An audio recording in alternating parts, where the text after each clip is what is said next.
torpağa qarışdılar, vətənə qovuşdular, əziz şəhid anası. Vətən öpür əlindən, yaş süzülən gözündən, dağlar sənə baş əyir, ana ağlama deyir, əziz şəhid anası. Sizinlə fəxr edirik, qürur duyub deyirik, şəhidlər cənnətdədir, mələklərlə birgədir, əziz şəhid anası. Gəlin bütün şəhid analarımıza. Biz onların əlindən öpürük, qarşılarında baş əyirik. İndi isə oğluna yazdığı həmən Ağa Mirziyə ayıb şeir oxuyan ki,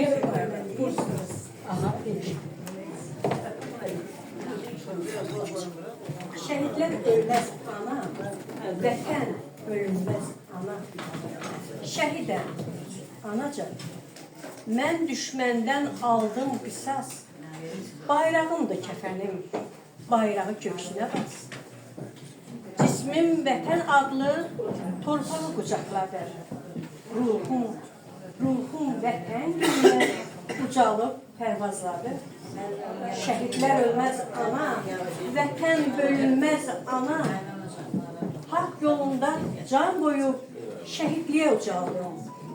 Zəfər çalıb ən yüksək zirvədə yuva saldım.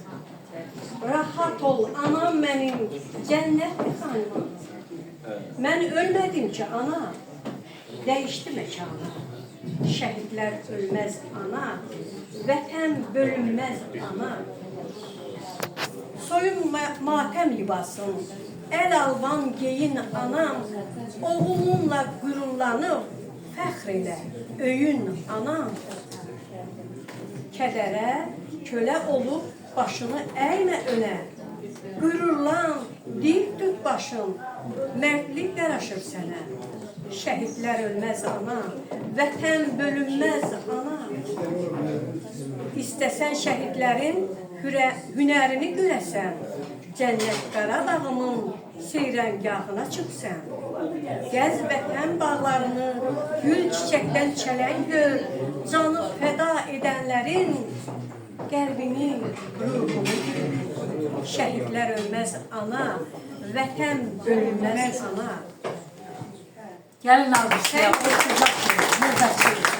Sən güləndə mənim də ruhuma huzur gəlir. Cənnətin bağlarını min kərə gəzib gəlir. Mən ölmədim canım. Gönüllü məni dinlə. Şəhidlər ölməz ana, vətən bölünməz ana. Eşq olsun. Eşq olsun. Yazın.